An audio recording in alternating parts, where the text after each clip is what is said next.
नमस्कार दोस्तों, online forum official channel पर आप सभी का स्वागत है। तो दोस्तों, आज की इस वीडियो में हम बात करेंगे रेलवे रिक्रूटमेंट सेल प्रयागराज की नई वैकेंसी के बारे में और इसकी एलिजिबिलिटी कंडीशंस के बारे में। तो देखिए दोस्तों, ये भर्ती अप्रेंटिस की होगी और आप इसके लिए ऑनलाइन आवेदन कर सकते हैं। और दोस्तों, ऑनलाइन आवेदन करने के लिए आप हमारी ऑफिशियल वेबसाइट ऑनलाइन फोरम्स पर विजिट कर सकते हैं, जिसका लिंक आपको डिस्क्रिप्शन में मिल जाएगा। तो चलिए दोस्तों, इस भर्ती के बारे में बात करते हैं। लेकिन उससे पहले अगर आपने हमारे चैनल को अभी तक सब्सक्राइब नहीं किया है तो सब्सक्राइब करें, लाइक करें, शेयर करें, जिससे आगे आने वाले सभी अपडेट्स आपको टाइम टू टाइम मिलते रहे। तो देखिए दोस्तों, ये है ऑफिशियल नोटिफिकेशन। यहाँ पर शुरू में आपको लिखा मिल जाएगा railway recruitment cell north central railway. अब इसके बाद देखिए दोस्तों, ये आपको एडवर्टाइजमेंट नंबर भी दिए हुए हैं और साथ में यहाँ पर ओपनिंग और क्लोजिंग डेट दी गई है। यानी कि आपके जो रजिस्ट्रेशन है वो 8 अगस्त से शुरू होंगे और 1 सितंबर को ख़त्म हो जाएंगे। यानी कि इस लगभग 1 महीने के दौरान आप अपना रजिस्ट्रेशन करा सकते हैं, इस एप्लीकेशन लेटर को फिल कर सकते हैं। अब इसके बाद यहाँ पर कुछ इंपॉर्टेंट पॉइंट्स दिए गए हैं। जैसे कि शुरू में बताया गया है कि ये जो भर्ती है ये ऑनलाइन मोड से होगी। आप इसके लिए बाय पोस्ट या फिर ऐसे करके आप अप्लाई नहीं कर सकते। और दोस्तों, आपको एक वैलिड मेल आईडी और वैलिड मोबाइल नंबर डालने होंगे ताकि डिपार्टमेंट आपसे कॉन्टैक्ट करता रहे। और साथ ही दोस्तों, आप डिपार्टमेंट की ऑफिशियल साइट से जाकर इसके लिए अप्लाई कर सकते हैं। अब नीचे चलकर देखिए दोस्तों, आपका पे लेवल भी दिया हुआ है। तो लेवल 1 का जो है आपका पे स्केल होगा।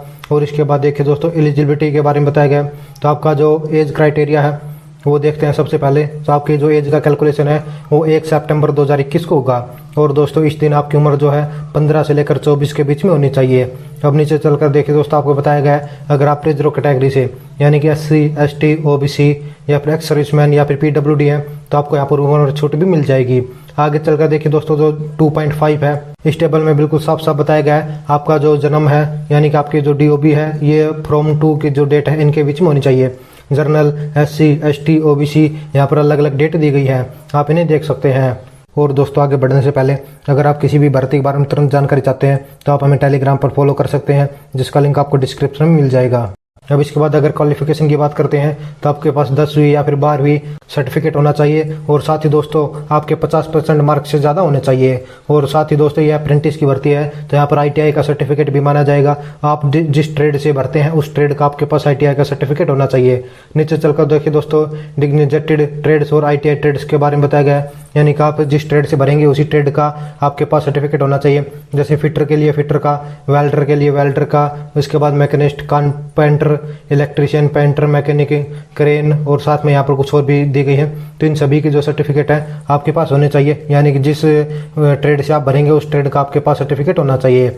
अब इसके बाद देखिए दोस्तों, आगे चलकर हमें कुछ और पॉइंट्स दिए गए हैं। अगर आप इन्हें पढ़ना चाहते हैं तो वीडियो को पॉज करके पढ़ सकते हैं। साथ ही दोस्तों, यहाँ पर EWS कैटेगरी के लिए बताया गया है अगर आप EWS कैंडिडेट हैं तो आपके पास इनकम एंड एसेट सर्टिफिकेट होना चाहिए और आप इसके साथ अपलोड कर सकते हैं।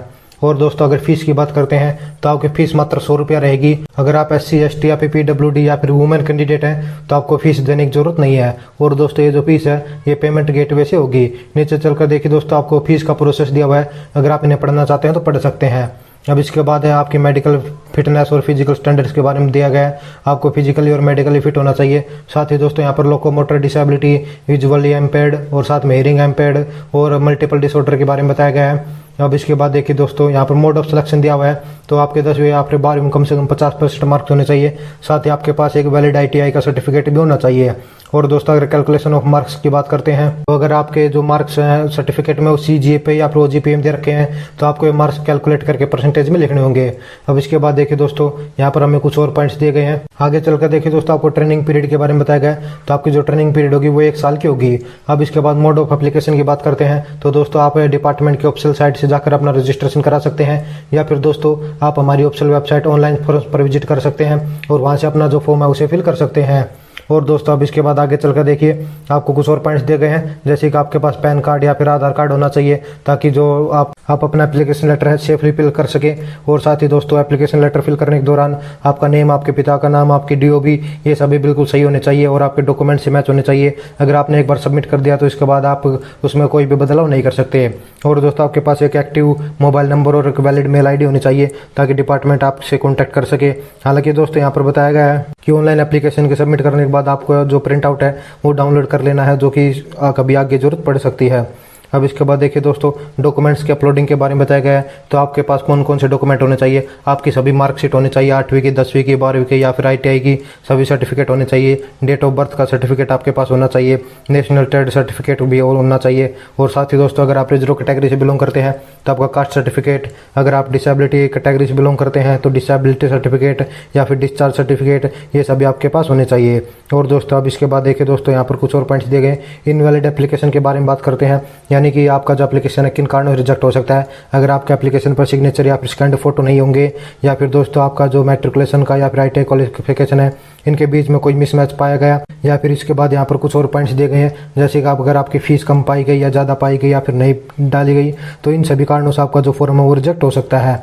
अब इसके बाद देखिए दोस्तों, आगे चलकर हमें और भी कुछ पॉइंट्स दिए गए हैं, जैसे कि इंपॉर्टेंट इंस्ट्रक्शन में देखते हैं। तो यहाँ पर दोस्तों हालांकि कुछ ज़्यादा नहीं दिया गया है, लेकिन फिर भी देखिए मैं आपको 1-2 पॉइंट पढ़ के बता देता हूँ। अगर आप डिपार्टमेंट ने जो भर्ती निकाली है उसके लिए उसका एलिजिबिलिटी क्राइटेरिया फुलफिल नहीं करते हैं तो आपको रिजेक्ट कर दिया जाएगा। और दोस्तों आपके आने जाने के लिए आपको कोई BTA या फिर DA नहीं दिया जाएगा।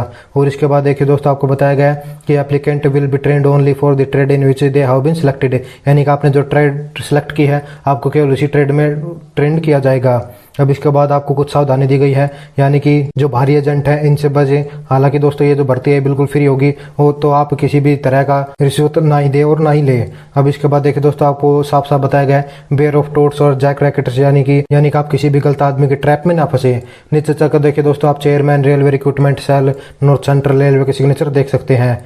और इसके बाद देखिए दोस्तों, आपको वैकेंसीज के बारे में बताया गया है। Slot for the year of 2020 and 2021, यहाँ पर दोस्तों आप अलग अलग ट्रेड की, अलग अलग जगह की, अलग अलग कैटेगरीज वाइज वैकेंसीज देख सकते हैं। जैसे शुरू में बात करते हैं प्रयागराज डिवीजन की, तो यहाँ पर पहले आपको मैकेनिकल डिपार्टमेंट में भर्ती दी गई है। यहाँ पर टोटल 364 वैकेंसी निकली हुई है। अब इसके बाद इलेक्ट्रिक डिपार्टमेंट में भी यहाँ पर 339 वैकेंसी निकली हुई है। अब इसके बाद देखिए दोस्तों, झांसी डिवीजन में भी 480 वैकेंसी निकली है। और इसके बाद आगे चलकर वर्कशॉप झांसी, और दोस्तों साथ में यहाँ पर आगरा AGC डिवीजन। और इसके बाद यहाँ पर देखिए दोस्तों, यहाँ पर काफ़ी वैकेंसी निकली हुई है, 296 जो है वैकेंसी निकली हुई है।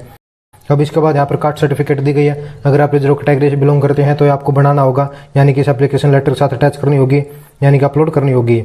अब इसके बाद देखिए दोस्तों, आपका OBC सर्टिफिकेट है। अगर आप OBC कैटेगरी से बिलोंग करते हैं तो आपको ये सर्टिफिकेट लगाना होगा। अब इसके बाद देखिए दोस्तों, आपका कुछ और भी सर्टिफिकेट दिए गए हैं, जैसे एक सिंपल यहाँ पर आपका PWD कैटेगरी के जो कैंडिडेट्स हैं उनके लिए सर्टिफिकेट दिया हुआ है। और इसके बाद आपका डिसेबिलिटी सर्टिफिकेट भी यहाँ पर दिया हुआ है। और साथ में दोस्तों आपका इनकम एंड एसेस सर्टिफिकेट, यानी कि जो EWS कैंडिडेट हैं उनके लिए इंपॉर्टेंट है, उनको ये फिल करके अपलोड करना होगा। और साथ ही दोस्तों यहाँ पर देखिए आपका मेडिकल फिटनेस का सर्टिफिकेट भी दिया हुआ है। तो अगर आपसे मेडिकल सर्टिफिकेट मांगा जाता है तो आप इसे फिल करके अपलोड कर सकते हैं। तो दोस्तों ये थी पूरी जानकारी इस भर्ती की। अगर आप एप्लीकेबल हैं, एलिजिबल हैं तो आवेदन कर सकते हैं। और दोस्तों अधिक जानकारी के लिए आप हमारी ऑफिशियल वेबसाइट ऑनलाइन फोरम पर विजिट कर सकते हैं। अगर वीडियो पसंद आया है तो लाइक करें, कमेंट करें, शेयर करें और चैनल को सब्सक्राइब करके बेल नोटिफिकेशन ऑन कर ले, ताकि आगे आने वाले सभी अपडेट्स आपको टाइम टू टाइम मिलते रहे। जय हिंद, जय भारत।